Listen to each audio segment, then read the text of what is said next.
qui est assez classique et qui est assez courante, et sur laquelle on s'est tous prononcés un jour ou un autre dans la fédération. Mes amis, mes camarades, voici le moment de conclure nos travaux. Je commencerai par remercier tous ceux qui y ont contribué. Nos intervenants, bien sûr, venus illustrer en tribune par leur participation, notre volonté de coopérer avec tous, le conseil départemental, parents d'élèves, de Haute-Garonne, et les CDPE de toute la région Midi-Pyrénées, évidemment, les salariés du siège, et bien sûr, vous tous. Au cours de ce congrès, dans les ateliers, à cette tribune, nous avons dit que nous voulions coopérer avec les enseignants, les associations, les collectivités, et écouter les élèves. Car c'est comme ça que nous pourrons mettre en œuvre les réformes sur le terrain dans l'intérêt des enfants. Réussir à faire travailler ensemble tous les membres de la communauté éducative suppose un vrai changement des mentalités et de sortir des habitudes qui réconfortent parce qu'elles sont justement des habitudes. C'est un long travail. Après le vote de la loi, nous serons dans un autre moment politique. La loi est comme un préalable, elle pose un cadre, un socle. Mais une fois qu'elle sera votée, il va falloir inscrire les transformations dans les décrets, les arrêtés, dans les faits, sur le terrain. Et pour cela, changer les méthodes, les pratiques pédagogiques, les contenus des programmes. Nous avons notre place à prendre. Comme nous l'avons fait, nous allons continuer à le faire lors de la seconde lecture à l'Assemblée et au Sénat. Nous pourrions nous-mêmes aussi, dans cette nouvelle période, préparer nos textes, nos propositions, pas pour co-gérer, pour donner de l'élan. Il nous faudra peut-être encore 15 ans, 20 ans, pour changer les mentalités. Mais il faut un début, et la première année de ce changement commencera à ce moment-là. Ce sont les parents, enfin je veux dire, nous, vous, la FCPE, qui feront bouger les choses. Parce qu'ils n'ont pas d'autre intérêt à défendre que celui des enfants. Nous n'attendons personne, nous ne devons attendre personne.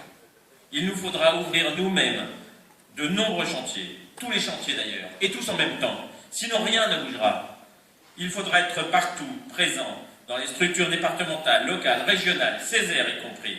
D'ailleurs, à ce titre, nous allons faire la démarche pour obtenir ce qui nous revient, le poste des parents d'élèves, partout, dans toutes les régions, sur la base de notre résultat majoritaire et de notre compte rendu collectif. Nous n'attendrons personne parce que cela fait des années que la FCPE, cohérente dans ses discours, défend ses propositions et qu'elle se bat pour les enfants. Je vais encore faire référence à Jean Cornec, qui en 1973 écrivait « À la sélection des élites par des procédés qui favorisent les privilégiés, nous préférons une promotion de tous par un système d'orientation continue, par un tronc commun unifié au départ puis progressivement diversifié, par la mise à disposition des enfants d'une aide pédagogique et sociale adaptée et renforcée au bénéfice de tous ceux qui en ont besoin. » Oui, c'est un combat long et difficile et nous allons continuer de le mener. Je le disais en ouverture, Valérie aussi, et par les intervenants, les enfants n'ont pas à attendre. Ils n'ont pas à attendre une réforme des rythmes scolaires, ils n'ont pas à subir une année de plus, une année de trop, une organisation du temps scolaire qui n'est pas pensée pour eux. La semaine de 4 jours ne sera plus qu'un mauvais souvenir dans un peu plus d'1 an. Espérons. Il reste maintenant à s'occuper de l'organisation de l'année, et nous avons en fait commencé à le faire dès juin dernier. Nous allons remettre l'ouvrage sur le métier et ne pas laisser le gouvernement s'arrêter au milieu du chemin. Continuer l'ouvrage, c'est insister encore pour obtenir la pause méridienne de 90 minutes et un équilibre des emplois du temps dans tous les collèges dès septembre prochain.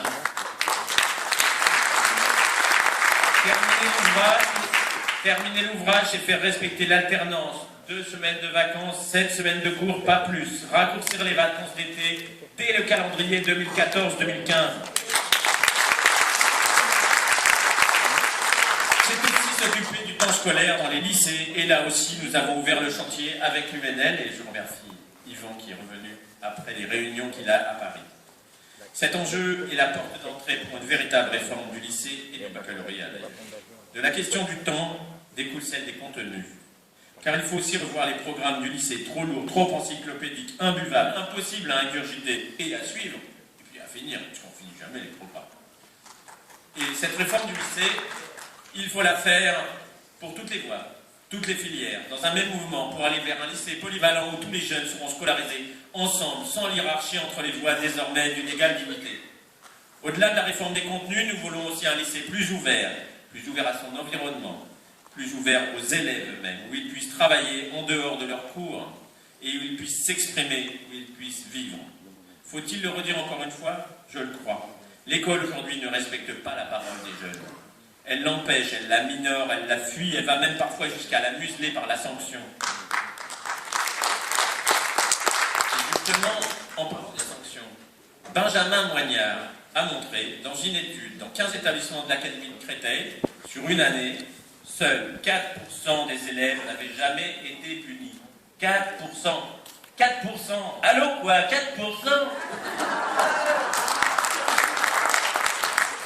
Et bien évidemment, ce n'est pas cette académie qui est une exception, mais la France elle-même qui fait figure d'exception dans le monde. Drôle d'exception culturelle. C'est ainsi que se développe chez les élèves, en particulier les plus sanctionnés, le sentiment d'injustice. Nous en connaissons les ravages sur le plan pédagogique, personnel, avec des conséquences sur la vie citoyenne, professionnelle. Oui, il faut faire évoluer les conseils de discipline, engager la véritable réforme sur les sanctions.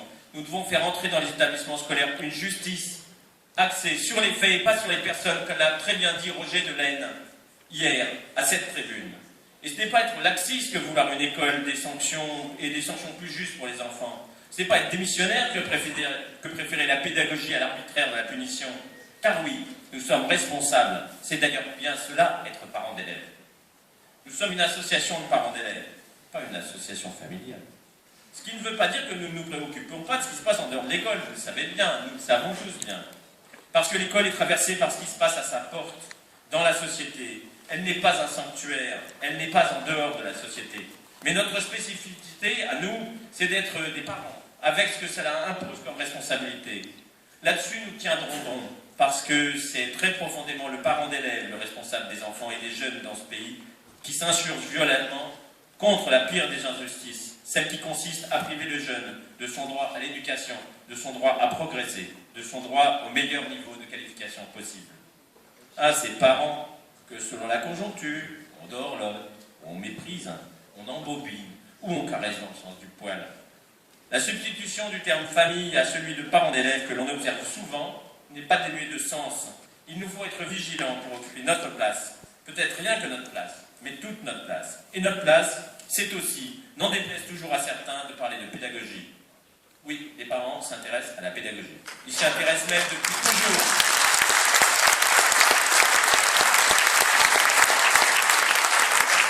Ils s'y intéressent même depuis toujours. Et ils s'y intéressent toujours plus. Et depuis quelques années, ils ne s'interdisent plus d'en parler. Comment d'ailleurs pourraient-ils rester indifférents à la façon dont leur enfant apprend, à la façon dont on l'aide à apprendre, à la part qu'ils peuvent prendre et doivent prendre en tant que parents dans ces apprentissages? Car la pédagogie reste bien le cœur du problème.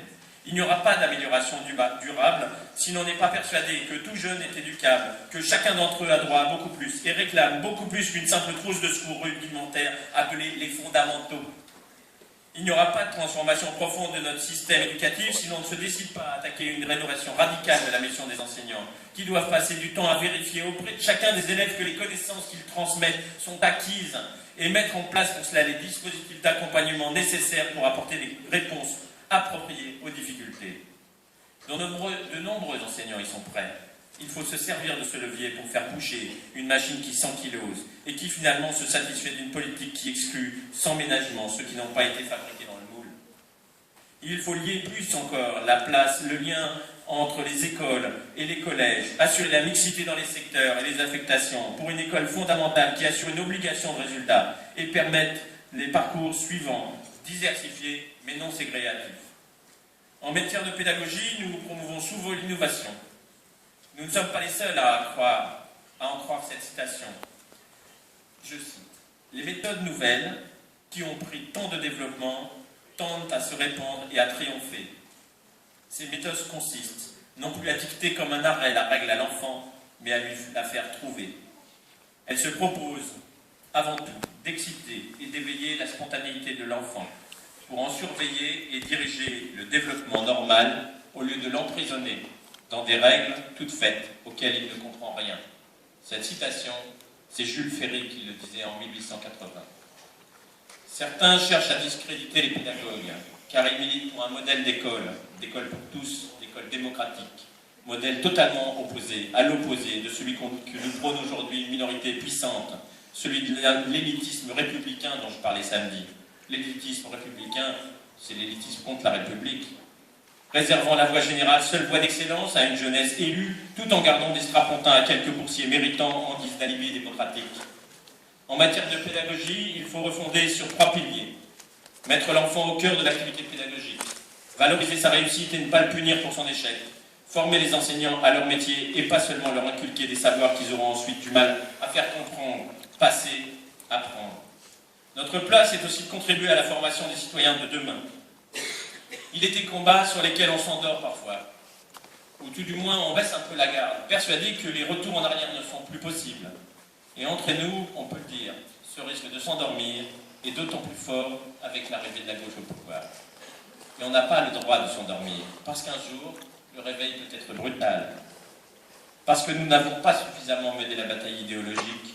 On a connu des manifestations de défense des écoles privées. On a connu le 21 avril 2002. Et on connaît aujourd'hui la mobilisation de milliers de personnes qui n'ont comme seule revendication que l'inégalité entre les citoyens. Je pense aussi à ces hommes et à ces femmes qui se font agresser en raison de leur orientation sexuelle, de leur religion, de leur couleur de peau, ou d'autres encore parce qu'ils défendent simplement l'égalité. Ils défendent un principe fondamental de la République, de notre République, et ils se font agresser. De plus en plus nombreuses sont les forces réactionnaires qui attaquent de front notre République, notre démocratie, nos valeurs communes. Cette situation est alarmante, mais le combat est loin d'être perdu. En tant qu'association, appartenant au mouvement progressiste, nous devons assumer pleinement 2 devoirs impérieux. D'une part, être ancrés dans la bataille permanente contre ces ennemis de l'égalité, de la liberté, de la fraternité, de la solidarité, du progrès, du droit à l'éducation pour tous, du droit collectif à choisir notre destin commun. D'autre part, aux côtés des forces de progrès, être une force de proposition permanente pour répondre toujours à notre objectif d'améliorer la société et la condition des êtres humains, en commençant par celle des enfants. Lorsque l'évolution de la société est au point mort, le risque de faire marche arrière est toujours présent. Ne prenons pas ce risque. Avec la croissance criante des inégalités sociales et économiques, la fragilisation et la contestation continue des institutions de la République et des outils démocratiques, la perte des valeurs collectives avec, en parallèle, une progression des idées xénophobes, antisémites, homophobes, antidémocratiques qui favorisent les divisions et les haines et qui viennent s'ajouter à une difficulté grandissante des rapports humains. Oui, des réformes d'ampleur sont nécessaires. Oui, réussir à faire société devient une nécessité immédiate et impérieuse. En ouverture de ce congrès, je parlais justement de faire société. Cela suppose d'une part de développer l'éducation à la citoyenneté de tous les jeunes, car demain, ce sera à eux de faire avancer la société. Ils sont la relève et c'est à l'école, et à nous parents, de leur permettre d'y arriver. D'autre part, faire société sous-entend aussi que chaque acteur, particulièrement les corps intermédiaires, les syndicats, les associations, prennent leurs responsabilités pour favoriser l'unité de la société. Oui, je crois profondément au rôle des associations pour transformer notre société. C'est d'ailleurs la base de l'éducation populaire dont nous revendiquons, ce dont nous devons être fiers. Oui, nous sommes un mouvement d'éducation populaire. Nous voulons œuvrer pour l'accomplissement individuel en le liant indissolublement à l'émancipation collective. L'un ne peut pas se faire sans l'autre. L'éducation populaire, c'est l'éducation politique du peuple, le prolongement non institutionnel de l'école, celui qui a permis à des millions d'ouvriers à l'époque de s'élever dans la société, de s'organiser et de se battre. L'éducation populaire doit ainsi reprendre toute sa place dans la formation de nos jeunes. Au-delà d'une simple morale laïque, à l'école, notée à l'école, il s'agira de permettre à tous ceux qui y participent d'apprendre ce qu'est la démocratie en la mettant en œuvre, d'appliquer la laïcité en favorisant le respect et l'égalité des paroles, des réflexions, d'apprendre ce qu'est la vie en société en y étant pleinement intégré, inclus, de développer son esprit critique et d'apprendre aussi, parfois, à avoir tort. Le scolaire et le non scolaire, la formation initiale et la formation continue, l'acquisition de connaissances et leur croisement pour la compréhension du monde qui nous entoure, tout cela va de pair et est nécessaire pour faire émerger des citoyens éclairés.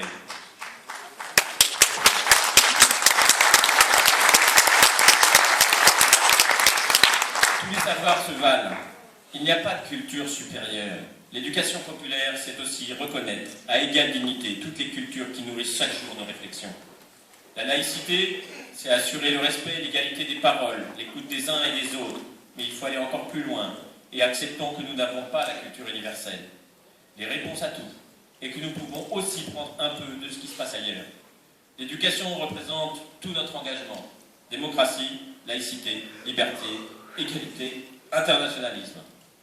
L'ambition de relancer le CPEP, la coordination européenne des parents d'élèves de l'école publique, donc de redonner une parole européenne aux parents d'élèves, doit aussi nous tenir à cœur. Comment évoluer seul? Comment concevoir notre école sans la société qui l'entoure, sans le monde qui l'entoure? Nous allons devoir dépasser nos frontières, trouver des éléments qui nous unissent aux autres parents et qui partagent avec nous la volonté de voir réussir leurs enfants. Je veux encore une fois remercier la présence de la Fédération belge, de la FAPEO et de la Fédération espagnole, la CAPA.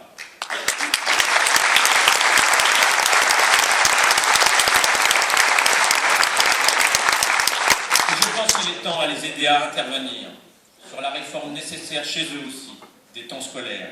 Lancer une vraie campagne commune pour qu'en Espagne, en Belgique, en Italie aussi, et en France, ensemble, nous suivions la campagne. Ce soir, pas de devoir. Cet engagement, ces relations, expriment aussi la profonde solidarité qui existe entre des organisations aux aspirations communes. Alors que beaucoup dénoncent la montée de l'individualisme, nous en faisons la démonstration inverse par cette alliance. Et plus généralement, pour votre engagement, à vous tous, à tous les adhérents de la FCPE. Des réformes, il en faudra dans tous les domaines. Il faudra fixer des priorités. Et c'est à la FCPE de faire en sorte que la priorité, ce soit les enfants et leur avenir. Ne prenons pas le risque de faire marche arrière, disais-je. Battons-nous contre tous les phénomènes sociaux et sociétaux qui favorisent un processus lent, insidieux, mais bien réel de prise de pouvoir des extrêmes sur les consciences. Tant de combats sont à mener. Combat laïque, combat contre les inégalités scolaires, combat pour une pédagogie de la réussite, combat pour une véritable reconnaissance du rôle des parents d'élèves de notre fédération, combat pour une dynamique solidaire des mouvements laïques d'éducation populaire, combat pour une école de l'égalité des droits, une école démocratique, fondement d'une société plus juste et solidaire. Voilà ce qui pourrait être votre programme pour l'année qui vient et sans doute les suivantes. Un programme ambitieux pour des combats nécessaires avec des militants déterminés, résolus, solidaires, soudés, motivés. Motivés ?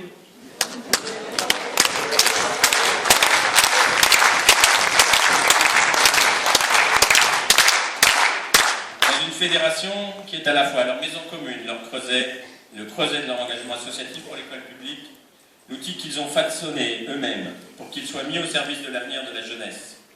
Aujourd'hui, il me revient de vous dire au revoir. Je parlerai un peu tout à l'heure de mon parcours, si on m'en donne l'occasion, les anecdotes et les moments de vie militants qui m'ont marqué, mais les meilleurs, je ne les dirai pas à la tribune, je dirai en couloir. Mais avant de clore ce congrès, je voulais vous dire une dernière chose. C'est au moment de partir avec le plus grand plaisir, la plus grande joie que je regarde cette salle de militants déterminés dans leur défense de l'école publique, convaincus de leur action, engagés pour la défense de nos aspirations collectives, qui portent partout et au-dessus de tout intérêt particulier, l'intérêt supérieur que l'on ne pourra jamais oublier ni perdre de vue, celui de l'enfant.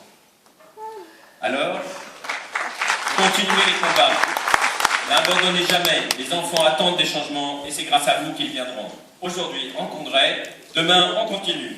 Déclare clos le 67e congrès de la FCPE.